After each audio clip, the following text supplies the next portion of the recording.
and Tara technically met in 6th grade when she transferred to St. Wentz. So officially Scott and I met in 6th grade when I transferred schools.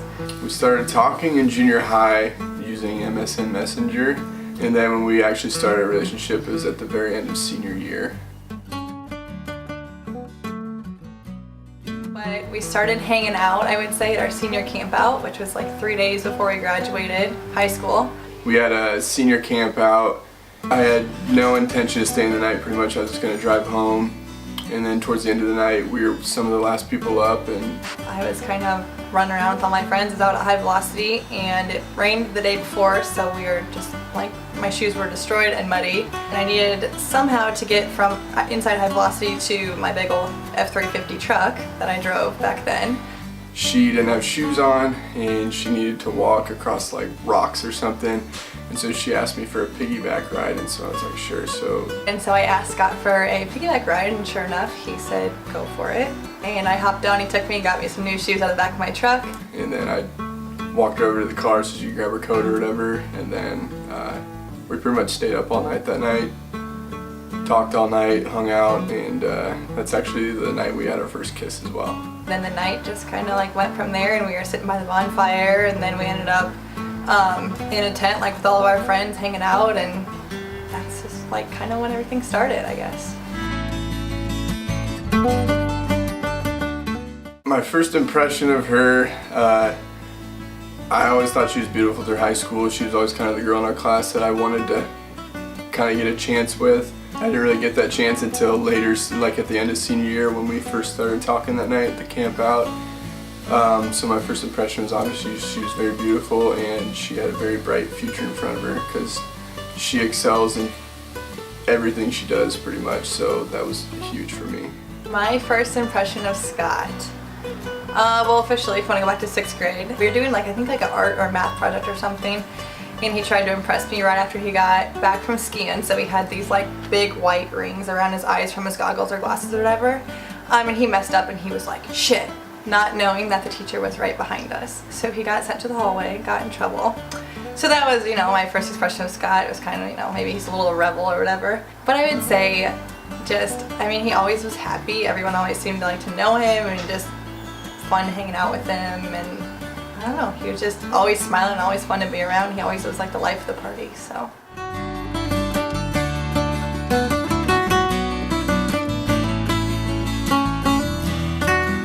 Our relationship technically began on October 12th. I would say our relationship technically began pretty soon after the camp out. We talked basically all summer from the senior camp out all the way through October, and he kept saying, I don't want a girlfriend, I don't want a girlfriend. Like, he was going to Lincoln, I was going to Omaha. I made a pact with one of my buddies that, you know, we're going into college, we're going to stay single, you know, just have fun, blah, blah, blah. But the first night he moved into his dorm, I ended up going down to Lincoln, and we were hanging out, and then it just kind of continued on from there, and it was like, oh, this weekend what are you doing? Okay, I'll come to Lincoln. Or this weekend what are you doing? Like, I'll come to your games in Omaha. She threw a couple birthday parties for me over the weekend that her parents were gone at her parents' house. I actually threw a little birthday party for him while my parents were on vacation in Colorado. That ended well. One of the nights, it was October 12th, I think it was the Friday night, the first party, the first night. But official, the relationship started October 12th, I think, is the night he asked me out. It was probably the 13th, because it was probably way later than midnight. I knew she wasn't going to stick around much longer if I didn't take our relationship to the next level, so I went around, I looked for her. I wasn't in the best of shape.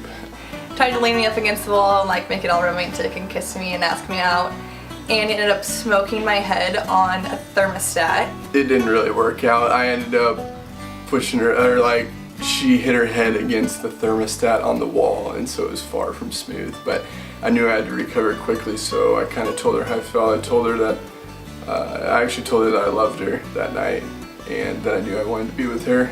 But he kind of just said, you know, like, after 6 months, like, I think, you know, this is something I want to go forward with. And so I asked her to be my girlfriend that night.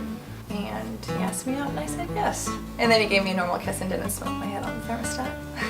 One thing that kind of bugs me every now and then is her extreme cleanliness. I consider myself a pretty clean person, but she can take it over the top at times, I guess. One thing that bugs me about Scott, he constantly itches his feet, and I think it is the grossest thing in the world. And I tell him that over and over and over and over. He's like, my feet are itchy. I'm like, well, then go shower. It's gross.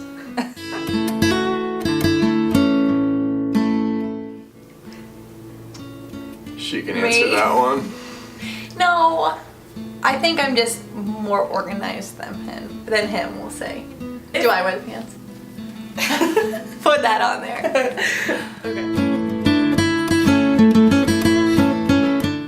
What's that? Yeah, we don't really do date nights.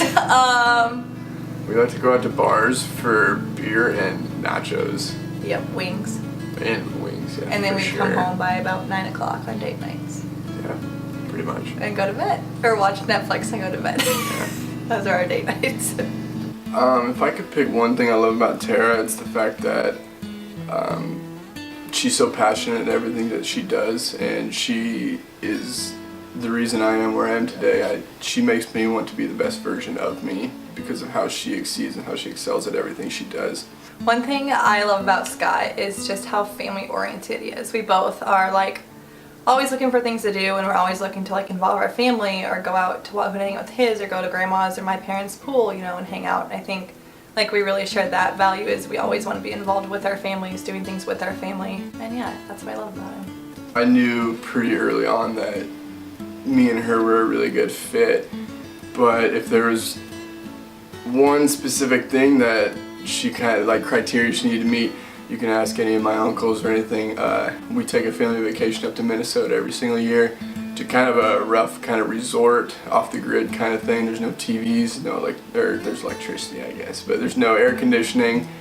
And so that's kind of like the final test. The first year I invited her to go up there, I think it was 3 years ago from now. She packed a lot of stuff, a lot of hair products, a lot of makeup, which is far from what you need up there. I failed to mention to her that there's no air conditioning until we were an hour away from camp, and it's about a 9.5-hour drive. So she was pretty thrown off by then, and that year turned out to be one of the super hot years. And after the first couple days though, she got used to it and she really loved it. And as like when we were driving home, she couldn't wait to go back the next year, and that's when I knew she was perfect for me. I'd say this one ties back into with the family. We would go hang out with his family, and they had like some little ones running around, like on the Hackle side, especially on his mom's side. And he never said, you know, I was always trying to like go get him to play with the babies because I love babies and kids. And he was like, you know, like I don't really do that. Like we hang out with the older kids, and that was kind of what they did. But one of my favorite things to do was go babysit Emerson and Lane. And just seeing him, I think, interact with those two, like, I'm gonna cry. He never interacts with kids, he said, and he was like, they wanted to, I mean, every time I see him now, they're always like, where's Scott? Where's Scott? So I think just like seeing that side of him and like him interacting with my family and him like just what the future could be like with him as a father, I think that's he was the one. The proposal is the most nerve-wracking thing I've ever had to do, all the way from asking permission to the actual proposal itself. Proposal from my point of view, well, I wanted to do it in Colorado, where we went on a family vacation with her family, because that's where she kind of went growing up. I kind of like semi had a feeling it was coming. I had no idea he asked my parents because he usually works till Thursdays till 8 o'clock at night. I had clinical, so it was kind of like he was really busy, and then little did I know he ended up getting off and like kind of forcing my parents into meeting with him, because I remember he said my mom was like, no, I really can't meet. And he's like, we really got to meet like before we leave on vacation. And we were leaving the next morning to go to Colorado, Estes Park.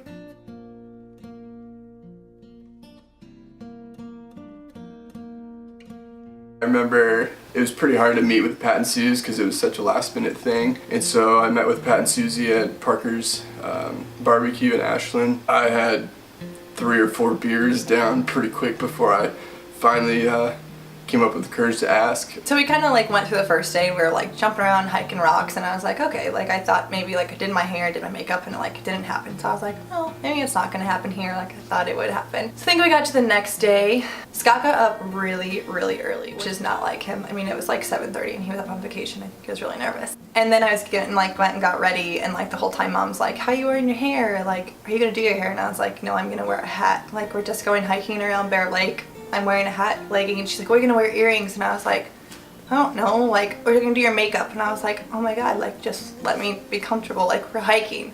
I remember she like, kept coming in and coming in. I remember Amy coming in and like making sure what she was wearing was really, like, looked good. I think she might have borrowed like a jacket or a vest, and like, I don't know, it was just like everyone was like really particular on what they were wearing that day, so that was kind of like weird. And then Scott, who like never likes to dress up or anything, wore jeans that day to go hiking. I thought that was really weird too. But then the proposal itself, I kind of let Pat and Suze guide the way for it because they were really familiar with the areas that we were going to. We got to one of the trails around, I think it was Bear Lake. And then we drive up to Bear Lake, which was kind of like a family thing for us. We always hiked around Bear Lake, took pictures when I was little growing up. Literally 10 seconds into the trail, I saw this little narrow opening. Pat made a comment and I knew, I was like, oh boy, this is the spot. And it would have been all fine and dandy, except there was like a family sitting there taking pictures for a good 5-7 minutes. It felt like forever for me because I was sitting back there and I knew I was just waiting for it. And we waited like 20 minutes for this spot, and at that point, like, I was like, oh, like, it's probably not, like, it didn't even really hit me that it was gonna happen because, I don't know, it was just like a spot that we always took pictures at when we were little, so it's just like, let's get another picture. And then I asked them to get pictures and stuff, and I knew the only way they could get pictures is if they were literally 2 feet from us, so that made me 10 times more nervous because they were gonna hear and watch literally everything. I was over there kind of like dry heaving almost, you know, pacing back and forth. I think that kind of gave it away a little bit. I remember my dad saying like, okay, get down and take a picture. And I'm like, we just took like 3,000 pictures. We don't need another one here. Like, let's just check out the view. And I started walking away after taking a picture. We finally got up to the rock and we sat down, took a couple pictures. We stood up and her dad said, all right, I'm filming. And so I was like, oh boy, here we go. And like Scott grabbed me and like I remember my dad saying, okay, I'm filming. And I remember Scott being like so nervous and he was like, his voice was shaking, and then he did it and it was like, everyone was crying and like all excited, and then across the lake someone was like, woohoo, and that kind of like changed the whole mood because everyone was super excited then. And so I grabbed her hand, kind of blacked out a little bit, got down on a knee and asked her to marry me, and she said yes.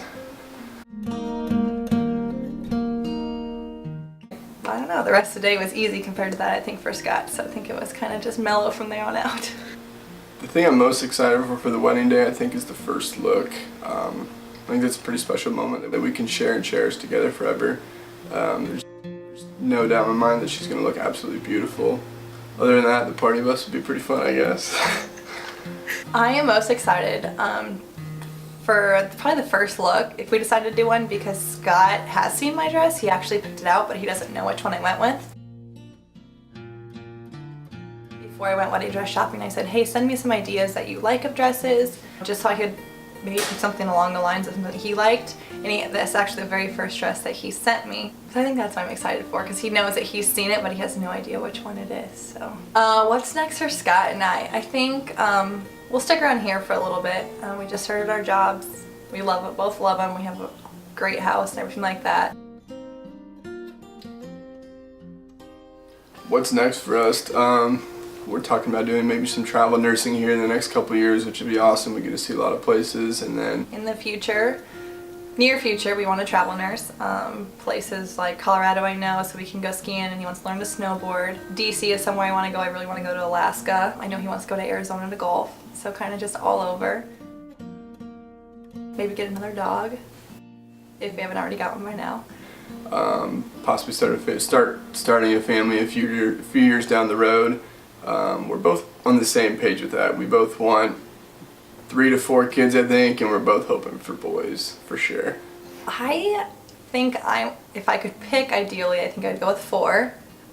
Twin boys to start, and then another boy and a girl, but life doesn't work like that. But I hope for a set of twins, and all boys and 1 girl. Boys first.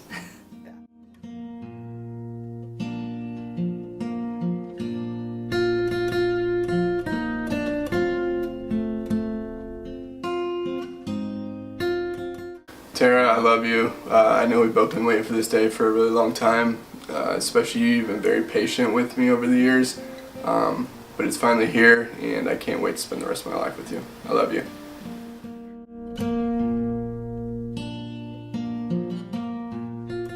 All right, Scotty, the wait's finally over, all the planning's done. I'm now your wife. That's crazy to say. I'm sure it scares you a little more than me. And I can't wait for this journey, and I love you.